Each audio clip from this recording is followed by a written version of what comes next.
അമ്മേ, ദൈവമാതാവേ, എൻ്റെ ഈശോയെ, ഞാൻ 1000 നന്ദി പറയാനാണ് ഇന്നിവിടെ നിൽക്കുന്നത്. പ്രത്യേകിച്ച് ഉടമ്പടി എടുക്കുമ്പോൾ തന്നെ എല്ലാവർക്കും അത് ആദ്യത്തെ നമ്മൾ ഒരു ദിവസത്തിൽ തന്നെ എനിക്ക് എൻ്റെ എല്ലാ കാര്യങ്ങളും തന്നെ നടന്നു കിട്ടിയെന്നാണ് പ്രത്യേകമായിട്ട് എനിക്ക് പറയാനുള്ളത്.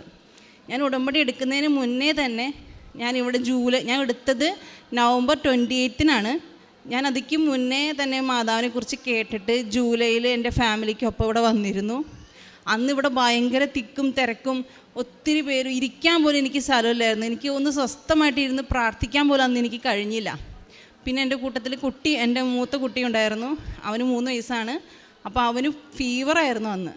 അപ്പോൾ എനിക്ക് അതും എല്ലാം കൊണ്ടും ഒരു അസ്വസ്ഥത മൂലം ഞാൻ ഇവിടെ നിന്ന് എണീറ്റ് പോകാനൊരിടയുണ്ടായി.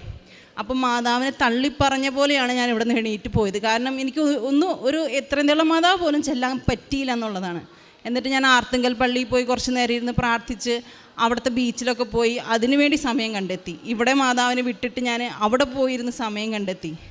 അപ്പോൾ ഞാൻ എൻ്റെ അമ്മയോടും പിന്നെ അന്ന് അവിടെ വെച്ച് കണ്ട വേറൊരു കസിൻ സിസ്റ്ററിനോട് ഞാൻ പറഞ്ഞു, ഇവിടെ മാതാവിനെ എനിക്ക് വന്നിട്ട് ഇവിടെ സ്ഥലമോ ഒന്നുമില്ല പ്രാർത്ഥിക്കാൻ, അവിടെ എവിടെ ഇരുന്ന് പ്രാർത്ഥിച്ചാലും മാതാവ് തന്നെയാണെന്ന് ഞാൻ അവരോട് പറയാനിടയുണ്ടായി. അപ്പോൾ എൻ്റെ മനസ്സിൽ നവംബർ മാസം 1-ാം തീയതി മുതൽ എപ്പോഴും കൃപാസന മാതാവിൻ്റെ പത്രം കിട്ടും. പിന്നെ യൂട്യൂബിലാണെങ്കിൽ അച്ഛൻ്റെ ടോക്കുകൾ വരും. ഓട്ടോമാറ്റിക്കായിട്ട് എനിക്കിങ്ങനെ കൂടുതൽ മാതാവിനെക്കുറിച്ച് വെളിപ്പെടാൻ തുടങ്ങി. അപ്പം ഞാൻ ജൂലൈയിൽ ഇവിടെ വരുന്നത് തന്നെ എൻ്റെ OET എക്സാം എഴുതിയിട്ട് റിസൾട്ട് വെയിറ്റിംഗ് ചെയ്തുകൊണ്ടിരിക്കുന്ന സമയത്താണ് ഞാനിവിടെ വന്നത്. അന്ന് എനിക്കിവിടെ വന്നപ്പോൾ ഒന്നും പ്രാർത്ഥിക്കാൻ പറ്റാത്തതുകൊണ്ട് തന്നെ മാതാവ് എന്നെ നല്ല രീതിയിൽ വിഷമിപ്പിക്കുകയാണ് ഉണ്ടായത്. എൻ്റെ റിസൾട്ട് എനിക്ക് കറക്റ്റ് സ്കോർ അച്ചീവ് ചെയ്യാൻ പറ്റിയില്ല. ഒരു 10 മാർക്കിനൊക്കെ ചില മൊഡ്യൂൾസ് മിസ്സായിപ്പോയി. അപ്പം ഞാൻ വിചാരിച്ചു എൻ്റെ കഴിവിനൊത്ത് എനിക്ക് ചിലപ്പോൾ ഒന്നും കൂടി എഴുതി കിട്ടും എന്നൊക്കെ വിചാരിച്ചു. പക്ഷേ മാതാവിൻ്റെ അടുത്ത് നമ്മൾ വന്ന് കാണിച്ചത് മാതാവിന് ഇഷ്ടപ്പെടാത്തതുകൊണ്ട് തന്നെ എനിക്കത് അച്ചീവ് ചെയ്യാൻ പറ്റിയില്ല. പിന്നെ എനിക്കിത് മനസ്സിലായത് നവംബർ മാസമാണ്. പിന്നെയും മാതാവിൻ്റെ ഫോട്ടോസുകൾ കാണാം, ടോക്കുകൾ കേൾക്കാം. അപ്പോൾ ഞാൻ വിചാരിച്ചു, ഇതെന്താണാവോ, ഞാൻ കൃപാസന മാതാവിൻ്റെ അടുത്ത് പോയി പ്രാർത്ഥിച്ചതല്ലേ, പിന്നെ എന്ത് എനിക്കിങ്ങനെ വരുന്നതെന്ന് ഞാൻ ഒത്തിരി വിഷമിച്ചു. എനിക്ക് മാനസികമായിട്ട് വിഷമം. 1 ഇയറായിട്ട് എനിക്കിപ്പം ജോലി ഒന്നുമില്ലാതെ ഞാൻ കുട്ടികളെ നോക്കിയപ്പോൾ നാട്ടിലിരിക്കുകയാണ്. അപ്പം ഞാനും ഇങ്ങനെ പുറത്തോട്ട് പോകാൻ ട്രൈ ചെയ്യുന്നത് ഒരു കാര്യം പോലും സക്സസ് ആവണില്ല. ഒത്തിരി പേരെ കോണ്ടാക്ട് ചെയ്തു, ഒന്നും മെച്ചപ്പെടുന്നില്ല. പിന്നെ ഞാൻ നവംബറിൽ ഒന്നും കൂടെ എല്ലാം ട്രൈ ചെയ്തു. അപ്പോൾ എനിക്ക് തോന്നി കൃപാസന മാതാവിൻ്റെ അടുത്തൊന്ന് പോവാം, ചിലപ്പോൾ അന്ന് ചെയ്തത് മാതാവിന് ഇഷ്ടപ്പെട്ടിട്ടുണ്ടാവില്ല എന്ന്. പിന്നെ ഒക്ടോബർ മാസം കൊന്തമാസം ആയതുകൊണ്ട് തന്നെ അന്ന് മുതൽ എനിക്ക് മാതാവായിട്ട് പിന്നെ ഒരു അറ്റാച്ച്മെൻറ്റ് വരാൻ തുടങ്ങി. അപ്പം ഞാൻ കൊന്ത ചൊല്ലാൻ തുടങ്ങി. കുറേ കൊന്ത ചൊല്ലും, ചിലപ്പോൾ ഒരു ദിവസം തന്നെ 100 കൊന്തയൊക്കെ ഇരുന്ന് ഞാൻ ചൊല്ലും. അപ്പോൾ എനിക്ക് മനസ്സിലാക്കി തന്നു മാതാവ് ഞാൻ ചെയ്ത തെറ്റെന്താണെന്ന്. അപ്പോൾ എനിക്ക് കൃത്യമായിട്ട് എല്ലാ കാര്യങ്ങളും മാതാവ് ഓരോന്നായിട്ട് കാണിച്ചു തന്നു. പിന്നെ എനിക്ക് അപ്പോഴും അറിയില്ല എനിക്ക് ഉടമ്പടി എടുക്കാൻ പറ്റുമോ, എനിക്കത് പൂർത്തീകരിക്കാൻ പറ്റുമോ, ഈ 3 മാസമൊക്കെ വെളുപ്പിന് എണീറ്റ് ഇരുന്ന് എനിക്ക് പ്രാർത്ഥിക്കാൻ പറ്റുമോ. എനിക്ക് 1 വയസ്സായ ഒരു കുട്ടിയും കൂടി ഉണ്ട്. അപ്പോൾ അവനും എൻ്റെ കൂട്ടത്തിലാണ് കിടന്നുറങ്ങണം. അപ്പം ഞാൻ എണീക്കുമ്പോൾ അവനും എണീക്കത്തില്ലേ എന്നൊക്കെ സംശയങ്ങളായി. പിന്നെ എനിക്കത് എടുത്താൽ പ്രാർത്ഥിക്കാൻ പറ്റിയില്ലെങ്കിൽ ചിലപ്പോൾ പിന്നെയും ദൈവകോപം ഉണ്ടായാലോ എന്ന് ഓർത്തിട്ട് ഞാൻ ആകെ മടി കാണിച്ചു. അപ്പോഴാണ് എൻ്റെ ഞാൻ മൂത്ത കുട്ടീന് 3 വയസ്സ്, അവൻ അങ്കണവാടി പോകുന്നുണ്ട്. അപ്പോൾ അവൻ്റെ ടീച്ചർ ഇതുപോലെ കൃപാസന മാതാവിനെ കുറിച്ച് പത്രം തന്നു ഫസ്റ്റ്. അപ്പോൾ എനിക്ക് പിന്നെ ആഗ്രഹം മാതാവിനെക്കുറിച്ച് ഒന്നും കൂടി ഒന്ന് അറിഞ്ഞാലോ, അവരോടൊക്കെ ഒന്ന് ചോദിക്കാം. അപ്പോൾ അവരെന്നോട് ഇങ്ങോട്ട് പറയാണ്, കുറേ അനുഭവങ്ങൾ പറഞ്ഞു ആ ടീച്ചർ. അപ്പോൾ എനിക്ക് പിന്നെ ഇൻട്രസ്റ്റായി, ഈ മാതാവ് എന്തൊക്കെയോ ആണ്, എനിക്ക് കിട്ടാത്ത മാതാവിനെ ആർക്കൊക്കെയോ കിട്ടണുണ്ടെന്ന് എനിക്ക് മനസ്സിലായി. അപ്പോൾ ഞാൻ ആ ടീച്ചറിനോട് എങ്ങനെ ഉടമ്പടി എടുക്കണ്ടേ ഒക്കെ ചോദിച്ചു. ടീച്ചർ നല്ല ക്ലിയർ ആയിട്ട് ഇങ്ങനെ പറഞ്ഞു തന്നു, ഇങ്ങനെ ടോക്കൺ എടുക്കണം, എല്ലാം ചെയ്യണം. ചിലപ്പോൾ നമുക്ക് അവിടെ നിന്ന് ഇട്ടിട്ട് പോരാൻ തോന്നും, പക്ഷെ ഇട്ടിട്ട് പോരരുത്, ആ പോരുന്ന് ചിലപ്പോൾ മാതാവ് നമ്മളെ വിട്ട് കളയുമെന്ന് വരെ പറഞ്ഞു. അപ്പോൾ ഞാൻ പറഞ്ഞു, ടീച്ചറെ ശരിയാ, ജൂലൈയിൽ ഞാൻ ഇതുപോലെ വിട്ട് കളഞ്ഞിട്ട് പോകുന്നതുകൊണ്ട് എൻ്റെ മാതാവ് എന്നെ അന്ന് വിട്ടിട്ട് പോയി. പക്ഷേ എന്ന് ഞാൻ പശ്ചാത്താപിച്ചോ അന്ന് ഞാൻ ഇവിടുത്തെ മാതാവിനെയും കൊണ്ടാ പോയത്. അതെനിക്ക് ഇപ്പോഴും ഉറപ്പാണ്. ഈ മാതാവ് ഇപ്പോഴും എൻ്റെ കൂടെയുണ്ട്. അതുകൊണ്ട് ഞാൻ അവിടെ ഇരുന്ന് പ്രാർത്ഥിക്കുമ്പോൾ എല്ലാവരും ഇങ്ങനെ ഇടയ്ക്കിടയ്ക്ക് ഞാൻ വരുമായിരുന്നു. 3-4 പ്രാവശ്യമായിട്ട് ഇപ്പോൾ ഞാൻ വന്നു ഉടമ്പടി എടുത്തതിന് ശേഷം. അപ്പോൾ ഞാനിവിടെ ഇരുന്ന് പറയും, ഈ മാതാവ് എൻ്റെ കൂടെ തന്നെ ഉണ്ട്, ഈ മാതാവ് എൻ്റെ കൂടെ തന്നെ ഉണ്ട്. ആരൊക്കെ എന്നോട് പ്രാർത്ഥിക്കാൻ പറഞ്ഞു അവരോടൊക്കെ ഞാൻ പറയും. അപ്പോൾ അവരും പറയും, മോക്ക് നല്ല ദൈവാനുഗ്രഹം ഉണ്ട് കേട്ടോ, ഞങ്ങൾക്കും കൂടെ വേണ്ടി പ്രാർത്ഥിക്കണേന്നൊക്കെ പറയും.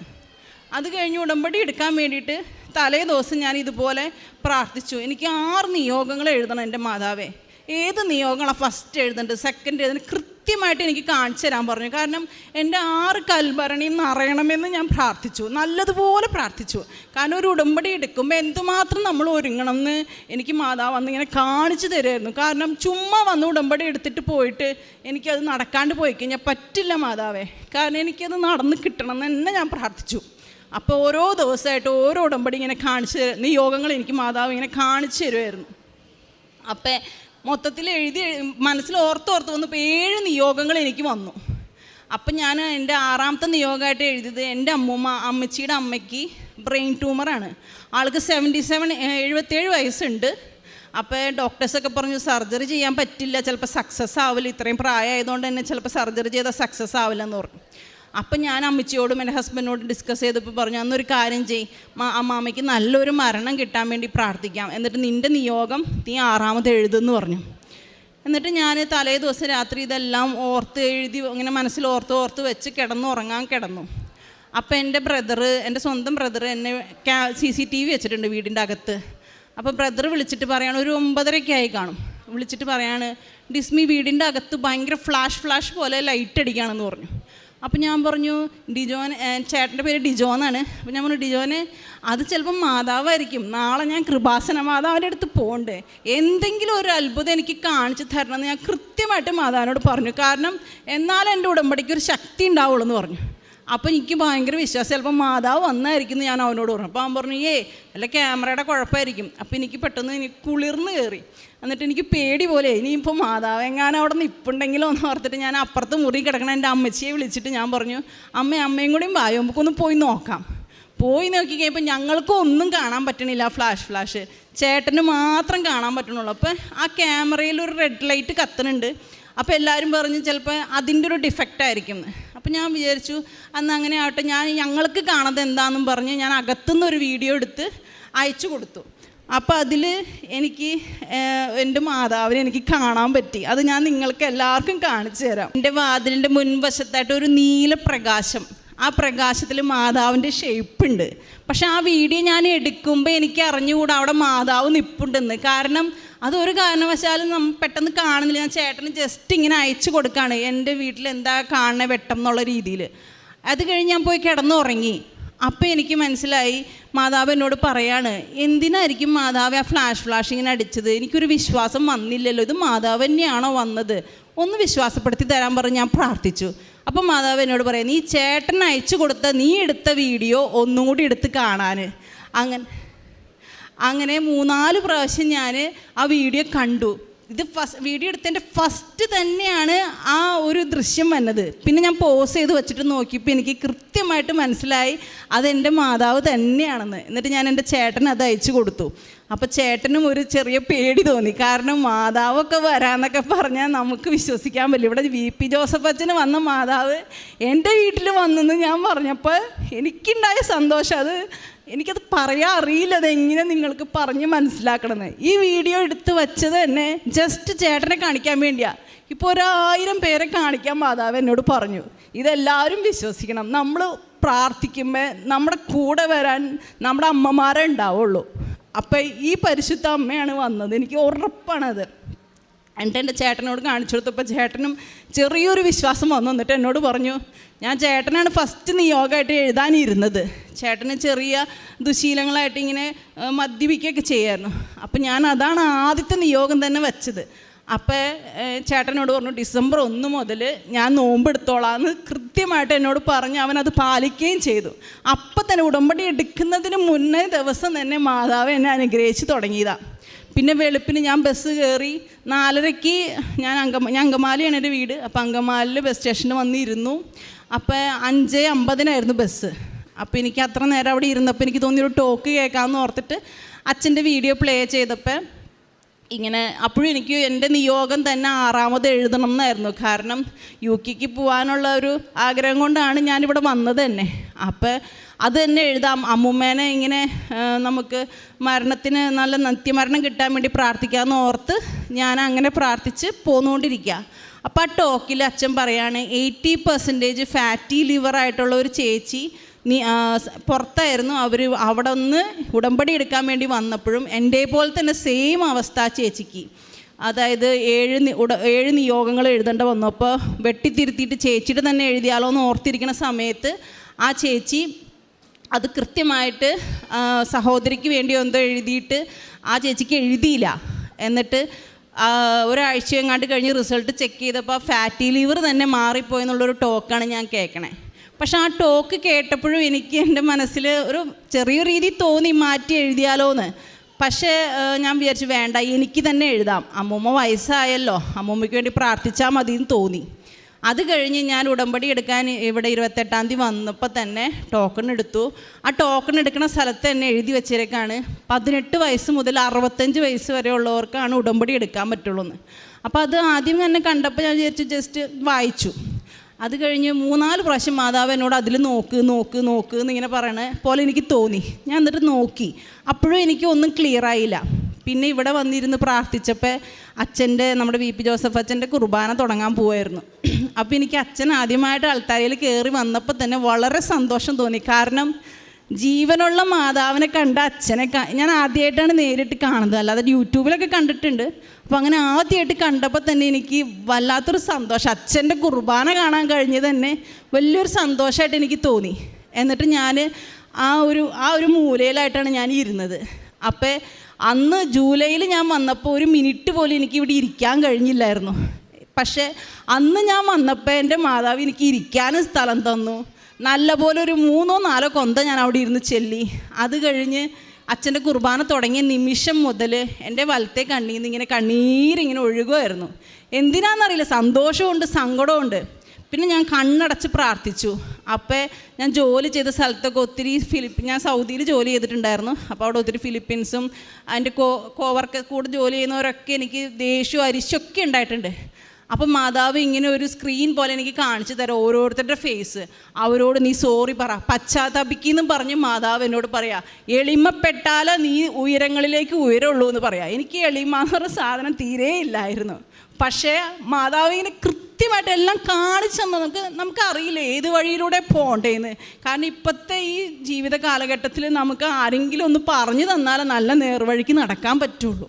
അപ്പം മാതാവ് അത് കൃത്യമായിട്ട് എനിക്ക് അവിടെ നിന്ന് കാണിച്ചു തന്നു. ഞാൻ ഇങ്ങനെ എല്ലാം പശ്ചാത്തപിച്ചുകൊണ്ടിരിക്കുന്ന സമയത്ത് പിന്നെ റിപ്പീറ്റ് ചെയ്ത് ആ 18 വയസ്സ് മുതലുള്ള 65 വയസ്സെന്നുള്ള ആ ബോർഡ് പിന്നെയും എൻ്റെ മനസ്സിൽ വന്നു.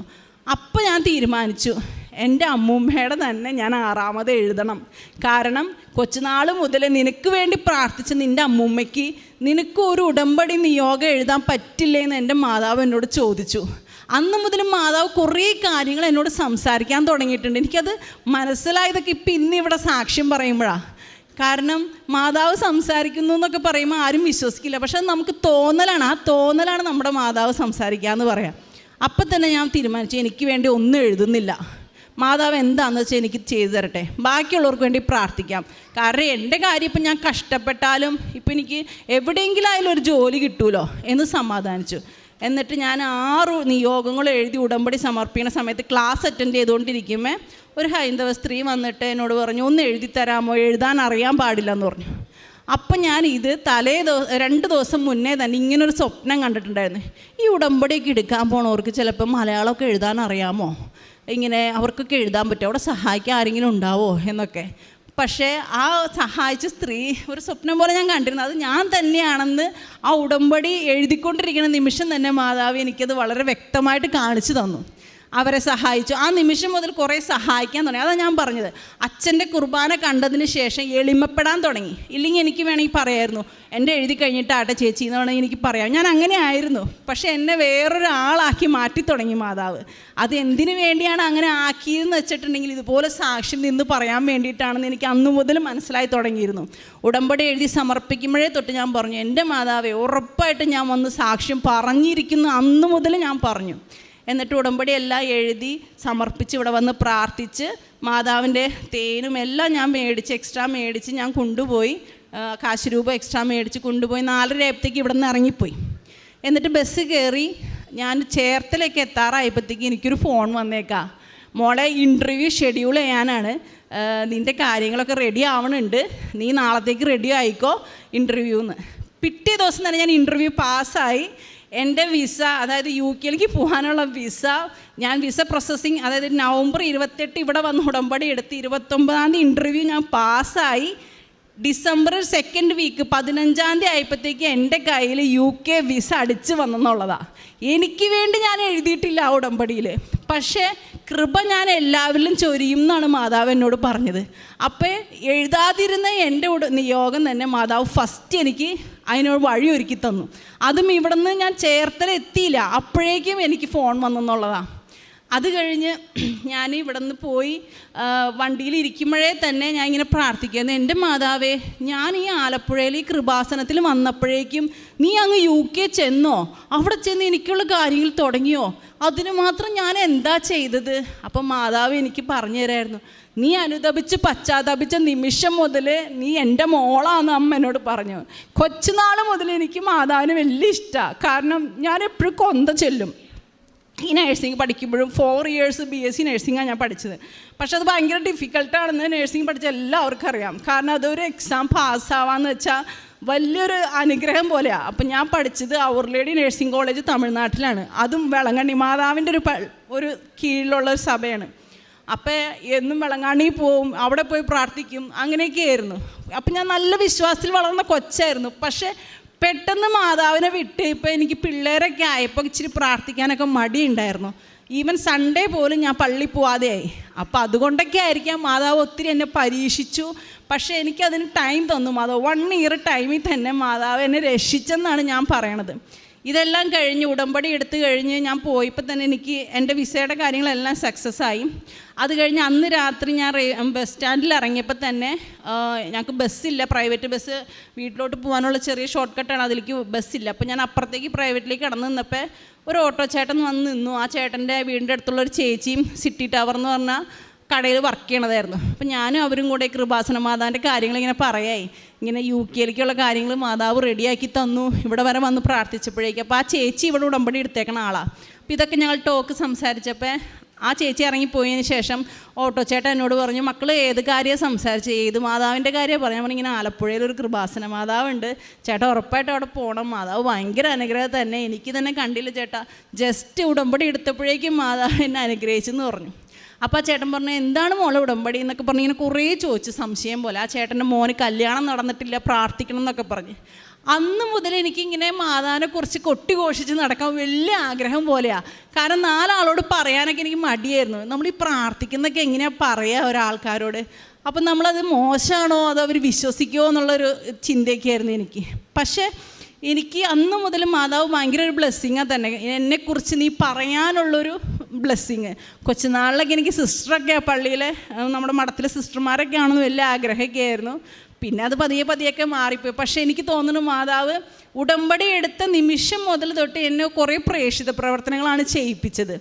അന്ന് തന്നെ ആ ചേട്ടൻ ഞാൻ ഉടമ്പടി പത്രം എടുത്തു കൊടുത്തിട്ട് പറഞ്ഞു, ചേട്ടൻ പോകണം, ഉടമ്പടി എടുക്കണം, മോന് വേണ്ടി പ്രാർത്ഥിക്കണമെന്ന്. എന്നിട്ട് ചേട്ടൻ അതിൻ്റെ ഡീറ്റെയിൽസൊക്കെ ചോദിച്ചു, അതെല്ലാം പറഞ്ഞു കൊടുത്ത് ഞാൻ സന്തോഷമായിട്ട് വീട്ടിൽ വന്ന് അപ്പച്ചനോടും അമ്മച്ചോടും വാതോരാതെ മാതാവിൻ്റെ കാര്യങ്ങളായിരുന്നു പറഞ്ഞു കൊടുത്തു. അത് കഴിഞ്ഞ് അമ്മച്ചീനെ അപ്പച്ചനെ നിയോഗത്തിൽ സമർപ്പിച്ചിട്ടുണ്ടായിരുന്നു. അവർക്ക് കാലുവേദനയാണ്. ഒരു 2018 തൊട്ട് അമ്മച്ചിക്ക് കാലിൽ തേയ്മാനൊക്കെ ഉണ്ട്, വേദനയാണ്. അപ്പച്ചന് വെരിക്കോസ് വെയിൻ ഉണ്ട്, അതിൻ്റെയും വേദനയുണ്ട്. അപ്പോൾ രാത്രി വന്ന നിമിഷം ഞാൻ വന്നത് ഒരു 8:30 അപ്പം തന്നെ ഞാൻ ചെറിയൊരു കുരിശ് വരച്ചിട്ട് നമ്മുടെ സായാഹ്ന പ്രാർത്ഥന ചൊല്ലി അപ്പച്ചനും അമ്മച്ചിക്കും തൈലം തേച്ച് കൊടുത്തു. ഉപ്പ് ഞങ്ങൾ എന്താ ചെയ്യണമെന്ന് വെച്ചാൽ എല്ലാ ദിവസവും കുരിശ് വര കഴിയുമ്പോൾ ഇച്ചിരി എടുത്തിട്ട് ഞാൻ നാവിൽ എല്ലാവർക്കും ഇട്ട് കൊടുക്കും. പിന്നെ കുരിശും വരച്ച് കൊടുക്കും. പിന്നെ തേനും ഉണ്ട്. അപ്പോൾ എൻ്റെ കുട്ടികളെന്ന് പറഞ്ഞാൽ 2 കുഞ്ഞു കുട്ടികളാണ്. ഇവർക്ക് ഈ തേൻ കുടിക്കാൻ വലിയ ഇഷ്ടമായതുകൊണ്ട് വാ പൊളിച്ചിങ്ങനെ നിൽക്കും, തേൻ തായോ എന്നും പറഞ്ഞ്. അത്രമാത്രം ഞങ്ങളെല്ലാവരും ഇപ്പോൾ വളരെ സന്തോഷത്തിൽ മാതാവിൻ്റെ പ്രാർത്ഥന രാത്രി ചൊല്ലുമായിരുന്നു. അങ്ങനെ അപ്പച്ചനും അമ്മച്ചിക്ക് അന്ന് തന്നെ വേദനയ്ക്കൊരു ശമനം വന്നതായിട്ട് എന്നോട് പറഞ്ഞു. ഞാൻ ചോദിച്ചാൽ എന്തെങ്കിലും ഒരു മാറ്റം ഉണ്ടോ? മാതാവിൻ്റെ അടുത്ത് പോയി ഞാൻ കരഞ്ഞ് പ്രാർത്ഥിച്ചതാണ്, നിങ്ങൾക്ക് എന്തെങ്കിലും ഒരു മാറ്റം തോന്നുന്നുണ്ടോ എന്ന് വെച്ചവർ പറഞ്ഞു, നല്ല മാറ്റമുണ്ട് മോളെ, വേദന കുറഞ്ഞതുപോലെ തോന്നുന്നുണ്ടെന്ന് പറഞ്ഞു. അമ്മച്ചിക്ക് തേയ്മാനം കാരണം പള്ളിപ്പോക്കൊക്കെ ഇച്ചിരി കുറവായിരുന്നു, നടക്കുമ്പോൾ ഇങ്ങനെ ചെരിഞ്ഞു പോവേ. അപ്പോൾ അമ്മച്ചി എന്നോട് പറഞ്ഞത്, കാലുവേദന ഒന്ന് മാറിയിട്ട് വേണം എനിക്ക് പള്ളിയിലെങ്കിലും പോകാനുള്ളൊരു അനുഗ്രഹം മാതാവ് തരണമെന്ന്. പക്ഷേ എന്ന് മുതൽ തൈലം തേച്ച് തുടങ്ങിയോ, ഉപ്പൊക്കെ കൊടുത്തു തുടങ്ങിയോ, അന്ന് മുതൽ അമ്മച്ചിക്ക് വേദനയും കുറഞ്ഞു, പള്ളിപ്പോക്കും തുടങ്ങി എന്നുള്ളതാണ് അമ്മ. പിന്നെ ഇതിൻ്റെ ഇടയിൽ പിറ്റേ ദിവസം, അതായത് ഉടമ്പടി എടുത്ത പിറ്റേ ദിവസം ഞാൻ എൻ്റെ ചേച്ചിക്കും കൂടെ നിയോഗം സമർപ്പിച്ചിരുന്നു. ചേച്ചിയും ഇതുപോലെ പുറത്തോട്ട് പോകാൻ നോക്കുന്നുണ്ട്. അപ്പോൾ ഓരോ എക്സാംസ് എഴുതാൻ വേണ്ടിയിട്ട് ഞാൻ അവൾക്കും നിയോഗമായിട്ട് അവളെയും വെച്ചിട്ടുണ്ടായിരുന്നു. അപ്പം ഞാൻ എന്നോട് മാതാവ് രാവിലത്തെ മോർണിംഗ് പ്രാർത്ഥന, അതായത് പ്രത്യക്ഷീകരണ പ്രാർത്ഥന ചൊല്ലിക്കഴിഞ്ഞപ്പം മാതാവ് എന്നോട് പറയാണ്, ചേച്ചിക്ക് ഈ പ്രാർത്ഥന അയച്ചു കൊടുക്കുക, അവൾക്കത് ആവശ്യമുണ്ടെന്നും പറഞ്ഞ്. അപ്പം ഞാൻ മനസ്സിലോർത്ത് എന്തായാലും അവൾക്കും കൊടുക്കണം. കാരണം നമ്മൾ മാത്രം പ്രാർത്ഥിച്ചാൽ പോരാ, നിയോഗം നമ്മൾ ആർക്കൊക്കെ എടുത്തിട്ടുണ്ടോ അവരും കൂടെ പ്രാർത്ഥിച്ചാലാണ് നമ്മുടെ ഉടമ്പടി അത് വർക്കൗട്ട് ആവുള്ളൂ എന്ന് എനിക്ക് തോന്നി. അപ്പം മാതാവ് അത് പറയണ പോലെ എനിക്ക് തോന്നി. അപ്പം ഞാൻ ഫസ്റ്റ് തന്നെ ചേച്ചിക്ക് അത് അയച്ചു കൊടുത്തു. ഒരു 8:30 ആയപ്പോഴാണ് ഞാൻ അയച്ചു കൊടുത്തത്. അത് കഴിഞ്ഞ് ഞാൻ എൻ്റെ ഗ്രൂപ്പിൽ എല്ലായിടത്തും ഷെയർ ചെയ്തു. ഞാൻ പ്രാർത്ഥനയൊക്കെ എല്ലാ ഗ്രൂപ്പിലേക്കും പിന്നെ നിയോഗം വച്ചിട്ടുള്ള എല്ലാവർക്കും അത് അയച്ചു കൊടുത്തു. അത് കഴിഞ്ഞൊരു 10:30 ആയപ്പോൾ ചേച്ചിക്ക് ഫോൺ വിളിച്ചേക്കാം, ചേച്ചിയുടെ അമ്മായിയമ്മ മദറിൻലോ വിളിച്ചേക്കാം, മോളെ ഇങ്ങനെ ഞാൻ ഹോസ്പിറ്റലിൽ വന്നേക്കാം രാജഗിരിയിൽ, അവിടെ ഇങ്ങനെ ബാക്കിൽ, അതായത് കഴുത്തിൻ്റെ ബാക്ക് വശത്തായിട്ട് C5 അവർക്ക് ദശ വളർന്നിട്ട് ഇങ്ങനെ നീര് കെട്ടിയേക്കാം, സർജറി ചെയ്ത് മാറ്റണം എന്ന് പറഞ്ഞു. അല്ലാതെ വേദന പോകത്തില്ല, അവർക്ക് ഈവൻ ഇരിക്കാൻ പോലും പറ്റത്തില്ല, അത് മാത്രം അസ്വസ്ഥതയായിരുന്നു. അപ്പോൾ അവിടെ ഇരുന്ന് അവർ വെയിറ്റിംഗ് ഏരിയയിൽ ഇരുന്നപ്പോൾ അവർ ഓർത്തു, അവർക്ക് എപ്പോഴും കൃപാസനം, അവർ പള്ളിയിലൊക്കെ പോയി പത്രം കിട്ടുമായിരുന്നു. അപ്പോൾ അവർ ഈ പ്രാർത്ഥന എവിടെ നിന്നെങ്കിലും കിട്ടുമോ എന്നിങ്ങനെ അന്വേഷിച്ചിരിക്കുമ്പോഴാണ് എൻ്റെ ചേച്ചിയെ വിളിക്കണത്. അപ്പോൾ ചേച്ചി പറഞ്ഞു, എൻ്റെ അനിയത്തി ഇന്നലെ ഉടമ്പടി എടുത്ത് വന്നേ ഉള്ളൂ മാതാവേ, അവൾ എനിക്ക് ഇന്ന് രാവിലെ ഈ പ്രാർത്ഥന അയച്ചു തന്നു, ഞാൻ ഇപ്പം അയച്ചു തരാമെന്നും പറഞ്ഞ് അവൾ അപ്പം തന്നെ മമ്മിക്ക് അത് അയച്ചു കൊടുത്തു. എന്നിട്ട് മമ്മി അത് പ്രാർത്ഥിച്ച് കഴിഞ്ഞ് അവിടെ വീട്ടിലേക്ക് തിരിച്ച് വന്നപ്പോൾ പിറ്റേ ദിവസം ഞാൻ അവരെ കാണാൻ പോയിരുന്നു. എന്നിട്ട് എൻ്റെ മനസ്സിൽ തോന്നി ആ തൈലൊന്ന് അവർക്ക് തേച്ച് കൊടുക്കാം. ഇവിടെ ഒത്തിരി സാക്ഷ്യം പറയേണ്ട രോഗസൗഖ്യത്തിൻ്റെയൊക്കെ. അപ്പം ഞാൻ മനസ്സിലോർത്ത് ഇതും അതുപോലെ മാറാൻ ഒരു വഴിയുള്ള ഇതാണെന്ന് എനിക്ക് തോന്നിയിട്ട് ഞാൻ പിറ്റേ ദിവസം രാവിലെ കുർബാനയും കഴിഞ്ഞ് അവരുടെ അടുത്ത് പോയി ചെന്ന് ആ തൈലം തേച്ച് കൊടുത്ത് പിറ്റേ ദിവസം മമ്മി എന്നെ വിളിച്ച് പറയാണ്, മോളെ എൻ്റെ വേദന മാറിയെന്ന്.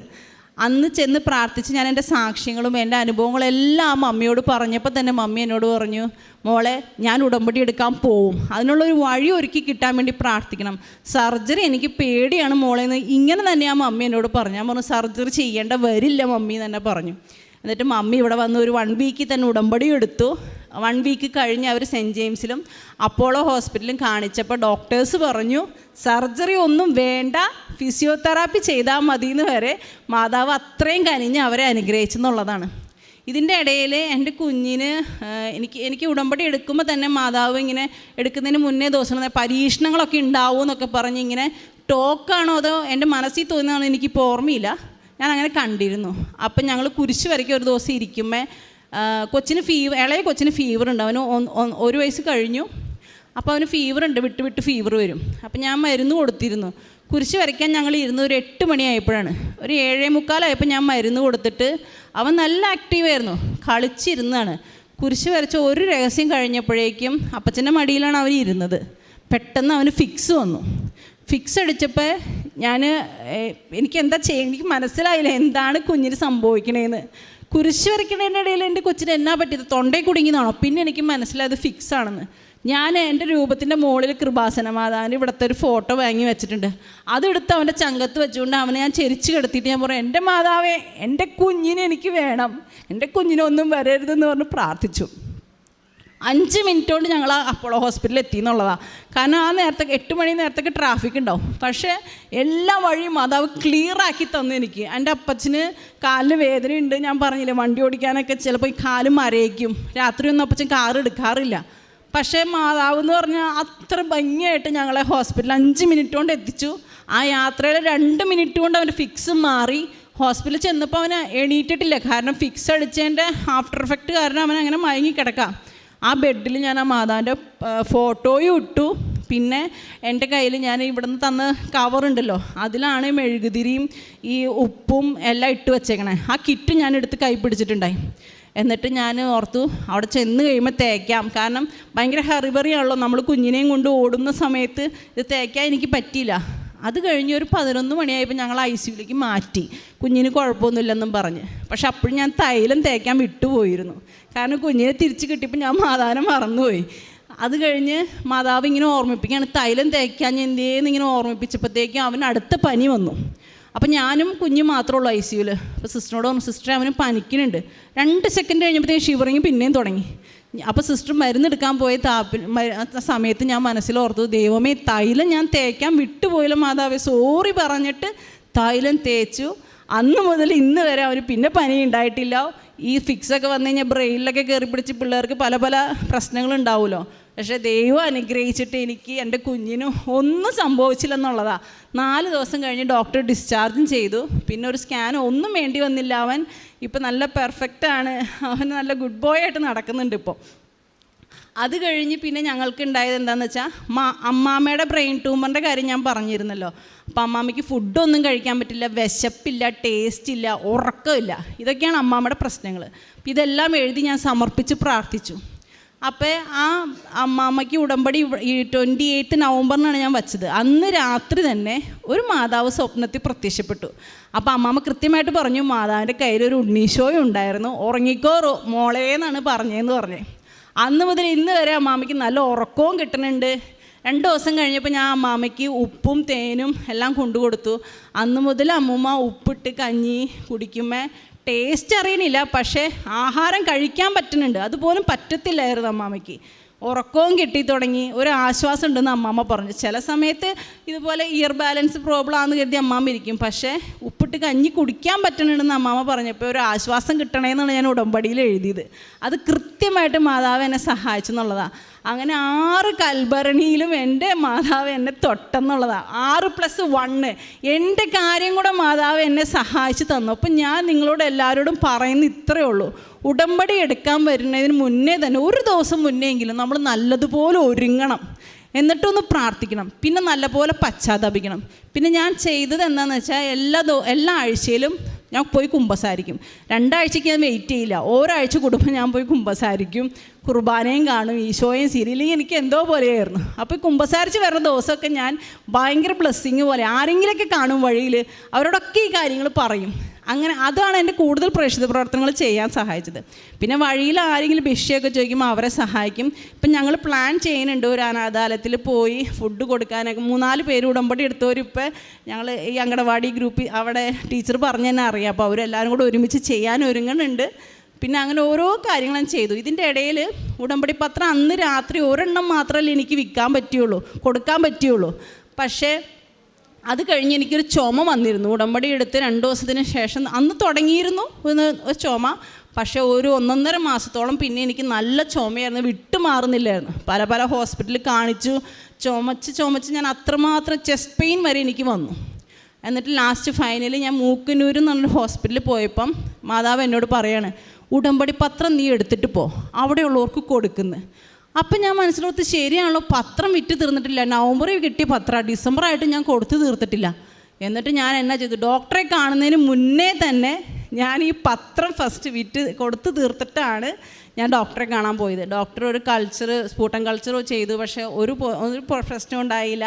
ആൻറ്റിബയോട്ടിക് ഒരു 14 ഡേയ്സ് എനിക്ക് തന്നു. കൃത്യമായിട്ട് ഡോക്ടർ എന്നോട് പറഞ്ഞു, മോളെ നിൻ്റെ ചുമ മാറിക്കോളൂന്ന്.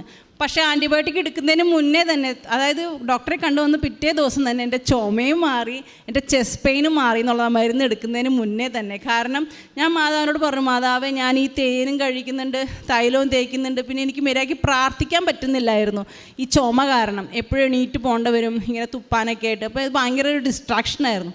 അപ്പോൾ മാതാവ് എന്നോട് ഞാൻ പ്രാർത്ഥിച്ചപ്പോൾ മാതാവ് പറഞ്ഞതാ, നീ ചിലപ്പോൾ നമുക്ക് ഒത്തിരി പരീക്ഷണങ്ങളുണ്ടാവും, അതെല്ലാം തരണം ചെയ്താലാണ് നമുക്ക് നല്ലൊരു സാക്ഷിയാവാൻ പറ്റത്തുള്ളൂ. നമ്മൾ 4 പേരോട് പറയുമ്പോൾ അത് നമ്മൾ മാതാവിന് കൊടുക്കണ ഒരു അനുഗ്രഹം. മാതാവ് എന്നോട് പറഞ്ഞത്, നീ എന്തെങ്കിലും എനിക്ക് വേണ്ടി ചെയ്യുമ്പോഴാണ് ഞാൻ നിനക്ക് വേണ്ടി ചെയ്യുള്ളൂ. അപ്പോൾ എനിക്കത് തോന്നി. ഞാൻ പത്രം എല്ലാം കൊടുത്ത് എൻ്റെ ചുമയും മാറി, എല്ലാം മാറി. അങ്ങനെ വളരെ വലിയ അനുഭവങ്ങളാണ് മാതാവ് എനിക്ക് തന്നിട്ടുള്ളത്. ഈ ഭൂമിയിൽ വരാൻ പറ്റിയത് തന്നെ ഒരു വലിയ ഭാഗ്യമാണ്. ആദ്യം ഞാൻ തള്ളി പറഞ്ഞെങ്കിലും പിന്നെ പശ്ചാത്താപിച്ച് നമ്മൾ ദൈവത്തിലേക്ക് അടുക്കുമ്പോഴാണ് കൂടുതൽ അനുഗ്രഹം കിട്ടുക. അപ്പോൾ ഇന്ന് ഇവിടെ ഞാൻ അച്ഛൻ്റെ അടുത്ത് സാക്ഷ്യം പറയാൻ നിന്നപ്പോൾ ഒരു ചേച്ചി പറയാം, അപ്പം ഞാൻ മാതാവിനെ തള്ളി പറയണമെന്ന് വരെ എനിക്ക് തോന്നിയിട്ടുണ്ടെന്ന്. അപ്പോൾ ഞാൻ ചേച്ചിയോട് പറഞ്ഞു, മാതാവിനൊന്നും തള്ളി പറയണ്ട ചേച്ചി, ചിലപ്പോൾ നമ്മൾ വളരെ പാപിയൊന്നും ആയിരിക്കത്തില്ല, ചെറിയ പാപിയായിരിക്കും. അതുകൊണ്ടായിരിക്കും മാതാവ് പതിയെ ആയിട്ട് കാര്യങ്ങൾ സാധിച്ചു തരുന്നത്. അപ്പോൾ ആ ചേച്ചിനോട് പറയുകയാണെങ്കിൽ, എല്ലാ മാതാവും ഒന്ന് തന്നെയല്ലേ, എവിടെ ഇരുന്നായാലും പ്രാർത്ഥിച്ചാൽ പോരേന്ന് പറയാണ്. അപ്പോൾ ഞാൻ പറഞ്ഞു, ചേച്ചി മാതാവ് എല്ലാം ഒന്നല്ല. കാരണം എന്താണെന്ന് വെച്ചിട്ടുണ്ടെങ്കിൽ അതെനിക്ക് മാതാവ് എന്നെ വെളിപ്പെടുത്തി തന്നെ തന്നെയാണെന്ന് എനിക്ക് തോന്നണേ. ഞാൻ ചിന്തിച്ചത് ഇങ്ങനെയാണ്, എന്നെ പ്രസവിച്ച എൻ്റെ അമ്മ, എൻ്റെ സ്വന്തം അമ്മ, ആ അമ്മയോടും എന്നെ കല്യാണം കഴിച്ച് വിട്ട വീട്ടിലെ അമ്മയോടും ഞാനൊരു കാര്യം പറയുകയാണെങ്കിൽ ആരാണ് ഏറ്റവും ആദ്യം എനിക്കത് സാധിച്ചു തരാമെന്ന് ഞാൻ ആ ചേച്ചിയോട് ചോദിച്ചു. അപ്പം ആ ചേച്ചി ചിന്തിച്ചിട്ട് പറയാം, വളരെ കറക്റ്റാണ് മോളെ, അമ്മമാരുണ്ട്, നമുക്ക് ഭൂമിയിൽ ഇഷ്ടം പോലെ അമ്മമാരുണ്ട്. പക്ഷേ നമ്മൾ നമ്മുടെ അമ്മയുടെ അടുത്ത് ചോദിക്കുന്ന ആ ഫ്രീഡവും ആ റിലേഷൻഷിപ്പ് നമുക്ക് ഒരിക്കലും വരില്ല. അപ്പോൾ അതുകൊണ്ട് എനിക്ക് മനസ്സിൽ തോന്നിയത് എല്ലാ മാതാവും മാതാവ് തന്നെയാണ്, പക്ഷെ ഓരോ മാതാവിനും ഓരോ സ്പെഷ്യാലിറ്റി ഉണ്ട്. അപ്പം നമ്മളത് മനസ്സിലാക്കണം, ഒരാളെയും തള്ളി പറയരുത്. വന്ന് പ്രാർത്ഥിക്കുക, മാതാവ് എന്താണോ നമുക്ക് നല്ലത് വേണ്ടത്, നല്ല സമയത്ത് വേണ്ടത് കൃത്യമായിട്ട് മാതാവ് നടത്തി തരുന്നുള്ളതിന് ഒരു തെളിവും കൂടെയാണ്. അപ്പം ഞാൻ മാതാവിന് ഇവിടെ നിന്നോട്ട് 1000 നന്ദി പറയും. ജപമാല റാണി ആവേ ആവേ ആവേ